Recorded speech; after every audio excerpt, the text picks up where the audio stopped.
दोषियों को सजा दो। क्या नाम? मेरा नाम है जी लक्ष्मी। मैं दिल्ली धौलाकुआं में काम करता हूँ।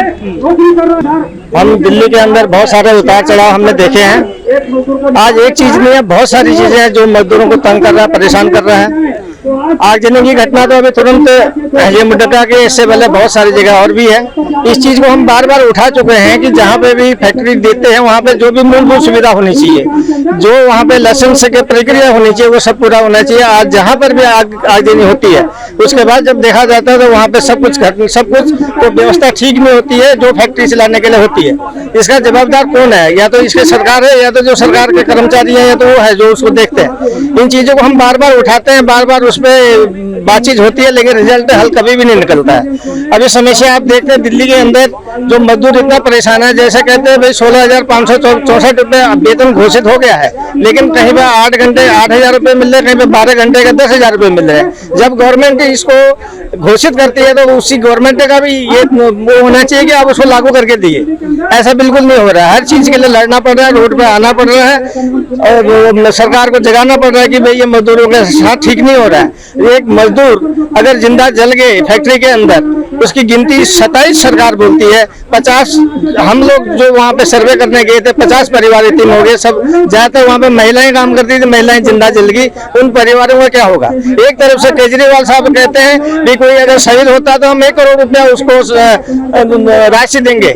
हम ये कहते हैं भाई सबकी जान एक समान है, चाहे मजदूर मरे, चाहे बॉर्डर पे मरे, चाहे दिल्ली पुलिस का जो भी, अगर आप कहते हैं 1 करोड़ रुपया घोषणा करते हैं तो हम उनसे आग्रह करते हैं कि कोई मजदूर मरता है उसको भी 1 करोड़ रुपया मुआवजा मिलना चाहिए, ताकि उसके जो परिवार है, जो बाल बच्चे हैं, उनका भरण पोषण हो सके। ये बहुत सारी समस्या है। इसके लिए हम आज सारे ट्रेड यूनियन एक होकर यहाँ पे इकट्ठे हुए हैं। हम सरकार को बताना चाहते हैं, जगाना चाहते हैं, चेताना चाहते हैं। अगर आज के बाद भी ये सिलसिला जारी रहा, आने वाले टाइम में ये बहुत बड़ा एक संगठन, बहुत बड़ा एक तूफान मजदूरों के द्वारा खड़ा होने वाला है और ये रुकने वाला नहीं है। श्रम कानून बने हैं क्या जो फैक्ट्रियों में पूरी तरह से लागू होते हैं? जो श्रम कानूनों में लिखा गया है काम के घंटे, श्रम कानूनों का जो कानून है वो 44 श्रम कानून जो बनाए गए थे वो मजदूरों के शहादत दे के बने थे। वो शिकागो की लड़ाई से 1883 से 131 साल पुराने ये चीजें थी। इनको आज धीरे धीरे जो हमारे केंद्र सरकार है, जिसको हम मोदी सरकार कहते हैं, आज वो सारे कानूनों को खत्म करके केवल 4 लेबर कोड लाना चाहते हैं। पहले क्या था कि आप यूनियन बना सकते हैं, आप संगठित हो सकते हैं और लेबर ऑफिसों के अंदर आपकी बात सुनी जाएगी। कोई भी अगर लेबर का दुरुपयोग हो रहा है, लेबर का हक नहीं मिल रहा है, उसका या तो हुकूमत से लड़के होता था या तो लेबर कोर्ट में जाके उसका हक मिलता था। आज 44 लेबर कानूनों को 4 लेबर कोर्ट में बांध देने का मतलब ये हो गया, आने वाले टाइम में 100 आदमी से नीचे जहाँ पे होंगे वहाँ पे यूनियन बनाने का अधिकार खत्म हो जाएगा, वहाँ पे लेबर कोर्ट जाने का अधिकार खत्म हो जाएगा। इस तरीके से धीरे धीरे जो मजदूरी व्यवस्था है, जो मजदूर लड़ रहे हैं, जो आज हमारे पास चीजें हैं, वो सब कुछ खत्म हो जाएंगी।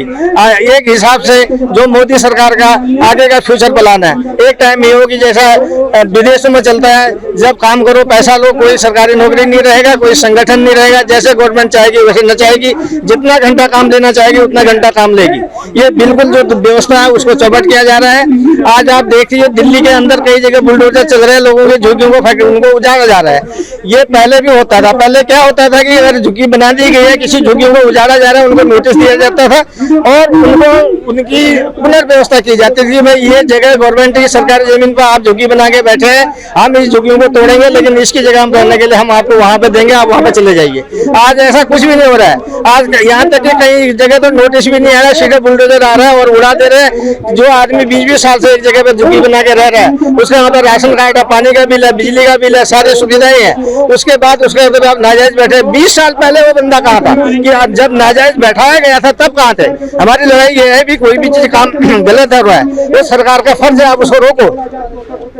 लेकिन सरकार का ये फर्ज नहीं है कि किसी के सिर से इस भरी धूप में छत को उखाड़ दो और उसको सड़क पर फेंक दो। क्या नाम क्या है? मेरा नाम राजेश कुमार है और मैं Indian federation of trade Delhi का जनरल सेक्रेटरी हूँ। क्या देखिए, सीएम आवास पे पहली बार नहीं से बहुत पहली बार भी आए हैं। 2013 में जब केजरीवाल सरकार आई थी तो उसने कहा था कि हम भ्रष्टाचार को खत्म करेंगे। फैक्ट्री में आग लग रही है, वर्कर मर रहे हैं, इलीगल बिल्डिंग बन रही है और श्रम कानून लागू नहीं हो रहा है और फैक्ट्रियों के इंस्पेक्टर कोई फैक्ट्री के अंदर ना जाकर ऑफिस के अंदर बैठे वो वर्कर मर रहा है तो क्या भ्रष्टाचार के श्रेणी के अंदर नहीं आता? मुंडका के अंदर ही घटना नहीं, मुंडका दिल्ली के सबसे बड़े औद्योगिक दुर्घटनाओं में से एक ही है। सबसे 100 से ज्यादा वर्कर मरे हैं। इससे पहले रानी झांसी रोड पे मरे, बवाना में मरे। लेकिन सवाल ये है कि सिर्फ वर्कर मरते रहेंगे और मालिकों को कोई जेल नहीं होगी, कोई सजा नहीं होगी। आप सजा की फाइन क्यों नहीं करते हैं? 304A में आप FIR कर देते हैं। 304A में अवेलेबल सेक्शन है, थाने से उसको बेल मिल जाती है। इफ्टू ने काफी टाइम से ये मांग करी है कि 304 में आप मुकदमा को दर्ज करिए। इफ्टू की लड़ाई का है कि अब इस केस के अंदर पुलिस ने 304 में FIR दर्ज करी है जिसके अंदर 10 साल की सजा है। सवाल सिर्फ FIR का नहीं, FIR होगी तो सजा कौन दिलाएगा? सरकार का कोई प्रतिनिधि कोर्ट में खड़ा होना चाहिए था ना। आप बताइए 1000-1200-1400 किलोमीटर दूर से वर्कर आकर के दिल्ली में कमाता है, फैक्ट्री में वर्कर की मौत हो जाती है, हाथ कट जाता है, उसके पीछे कौन है? स्टेट गवर्नमेंट की जिम्मेदारी है ना। स्टेट गवर्नमेंट का कोई भी ऑफिसर्स वहां पर फॉलो क्यों नहीं करता? नहीं फॉलो होता। लास्ट में होता है कि जज साहब फाइन लगा देते और बाहर आ जाता है। छोटी सी बात बता दो, अगर आप दोनों हम अभी झगड़ा कर ले 107 कानून पुलिस बंद कर देगी, बेल कराने में आपको 6 महीने लग जाएंगे। तो ये सारे सवाल है, सारे मांग है। इसमें मांग करें कि मनीष सिसोदिया को रिजाइन देना चाहिए, एक बात। दूसरी बात, जो केजरीवाल जो बड़े पूरे मतलब देश में ये लेबर मिनिस्टर ये कह रहे हैं कि दिल्ली का वेजेस सबसे हाई है, जरा बता दे कितने वर्कर को मिलता है? 5% वर्कर को दिल्ली का न्यूनतम वेतन मिल रहा है आज की डेट में। पेपरों में सारे दे रहे हैं, पेपरों में सारे दे रहे हैं, ऐसा कोई वर्कर नहीं जिसको नहीं मिल रहा। लेकिन उसको लागू करने की जो मशीनरी उसको बिल्कुल मैनेजमेंट ने पंगु बना दिया है और लेबर डिपार्टमेंट बिल्कुल फेलियर हो चुका है। अगर लेबर डिपार्टमेंट अपने पे आ जाता तो मजदूरों की मौत नहीं होती। मेरा नाम मंजीत आलूवालिया है, मैं हिंद मजदूर सभा से आई हूँ। मैं दिल्ली की गवर्नमेंट कमेटी की सेक्रेटरी हिंद मजदूर सभा के यहाँ पर, और हम आज सिर्फ प्रशासन के लिए आए हैं। केजरीवाल से अपने मुंडका हत्याकांड जो हुआ उसके बारे में हम अपनी डिमांड लेके आए हैं। क्या डिमांड क्या है? हमारी यही डिमांड है कि जो अनऑथराइज्ड फैक्ट्रियां चल रही हैं और लोगों को बिना किसी सोशल सिक्योरिटी के, जैसे अभी 70 लोग एम्प्लॉय मर गए वहाँ पे, पता नहीं 70 के कितने और मरे हैं, ये तो काउंटिंग नहीं हुई, 70 तो सामने आए हैं और कोई उनका रिकॉर्ड नहीं है, कोई उनका अपॉइंटमेंट लेटर नहीं है, कुछ नहीं है। लोगों के माँ बाप को यही नहीं पता कि हमारा बच्चा यहाँ काम करता था कि नहीं करता था। तो ये सब बड़ा अंधेर कर दी, चौपट राजा वाला राज चल रहा है। तो केजरीवाल से हम कहना चाहते हैं कि प्लीज ऐसा बंद करिए और जो दलाली आप करते हैं ठेकेदारों के साथ मिलकर वो बंद करिए और मजदूरों के खून का जो जिन बच्चों की जाने गई हैं उन लोगों का हम हिसाब लेके जाएंगे। दिल्ली सरकार से हिसाब मांगने आया आज अपना। जो क्या लग रहा है कि जो घटनाएं हो रही हैं सरकार की अनगहली और जो श्रम कानून बने हैं उनको पूरी तरह से फैक्ट्रियों में लागू नहीं है, इसकी वजह से श्रम कानून जो अब बनाए हैं 4 कोड में इनको कन्वर्ट कर दिया। जो हमारे कानून थे 44 लॉ बनाए थे ब्रिटिशर्स के टाइम से बने थे, उनको खत्म करने जो 4 कोड बनाए वो तो एकदम इन्होंने ऐसा कर दिया है कि अब मजदूर को यूनियन नहीं बना सकता, मजदूर कुछ भी नहीं कर सकता। मजदूर जहाँ इकट्ठा होगा उसको बिना इन्फॉर्मेशन के उसको अरेस्ट करा जाएगा, उसको अरेस्ट के साथ फाइन करा जाएगा, कुछ भी नहीं कर सकता। ये मतलब ब्रिटिशर से भी ज्यादा बदतर राज जो आने वाला ना वो हम लोग आएंगे देखेंगे थोड़े दिनों में। जो हमारी न्यू जनरेशन है वो भुगतेगी इसको। जिस दिन ये 4 मतलब कोड इम्प्लीमेंट हो गए हैं और जब बिल्कुल इम्प्लीमेंट हो गए तो ऐसा हो जाएगा कि हम अपनी बात किसी एम्प्लॉयर से कह नहीं पाएंगे। ये ठेकेदारी प्रथा होगी, ये गुलामी प्रथा होगी, बदतर होगी। जो आदमी अपने एम्प्लॉयर को खुश करेगा वो नौकरी कर सकेगा, जो नहीं खुश करेगा वो घर जाएगा। और आज घर से नौकरी कर रहे हैं, कल उसको नौकरी है कि नहीं है उसको कुछ नहीं पता, क्योंकि वो मालिक की मर्जी पे नौकरी कर रहा है। उसको नहीं पता, उसको कोई अपॉइंटमेंट लेटर नहीं मिलेगा, कोई उसको एक कॉन्ट्रैक्ट लेटर मिलेगा और कॉन्ट्रैक्ट में भी कब वो कॉन्ट्रैक्ट मालिक तोड़ देगा उसके लिए भी वो कोई क्लेम नहीं कर पाएगा।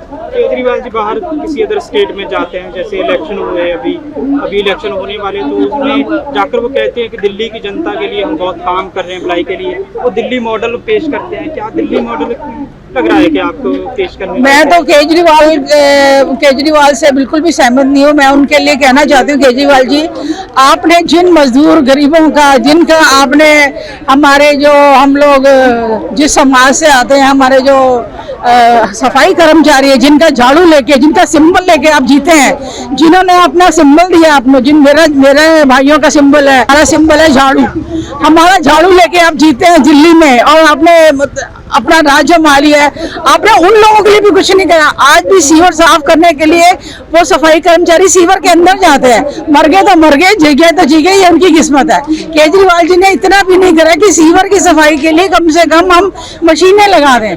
किसी जो बंदा सीवर में गया है वो वापस आया कि नहीं गया, कोई उनको ऑक्सीजन मास्क नहीं दिए जाते, कोई उनको सेफ्टी किट नहीं दी जाती, कोई ग्लव्स नहीं, कुछ नहीं। आप कहते हैं मैंडेटरी है जी, मास्क लगाइए। अरे वहाँ पे वो मैंडेटरी काम पे है जब वो लोग सीवर में जाते हैं, उनका कहाँ गया? उनके लिए कोई किट नहीं है, उनके लिए कोई सेफ्टी रूल्स नहीं है। वो गए और वो मर गए, उनका मुआवजा नहीं मिला। कोई केजरीवाल सरकार देखती नहीं इस बात के लिए। मैं कहती हूँ केजरीवाल जी थोड़ी सी आप अपनी जो आत्म आपका जो अंदरूनी जो आत्म है ना उसको जगाइए, उनके लिए काम कीजिए जिनका सिंबल लेके आप जीते हैं। और आज तक अपने झाड़ू सिंबल आपने अपनी पार्टी का लगाया, आपने झाड़ू वालों के लिए क्या किया ये बताइए मुझे। आज क्या किया आपने झाड़ू वालों के लिए? क्या करना चाहते हैं आप? आज भी हमारे बच्चे आज भी सीवर में जाते हैं, मर जाते हैं, उनका मुआवजा तक नहीं मिलता सरकार से, हमें आज तक नहीं मिलता। और हम लोग इसी बात के लिए बहुत सालों से लड़ रहे हैं कि ये सीवर में लेबर को डालना बंद कीजिए। कोई भी एक सफाई कर्मचारी सीवर में जाके सीवर नहीं साफ करेगा, अगर जाएगा तो पूरा सेफ्टी मेजरमेंट होना चाहिए उसके साथ, उसके बाद किट हो, उसके पास ऑक्सीजन हो, सब कुछ हो, तब वो जाके अंदर जाएगा। अदरवाइज लोग चांद पे पहुंच गए, लोग मशीनें सीवर की साफ करने वाली केजरीवाल मशीनें नहीं लगा सकी।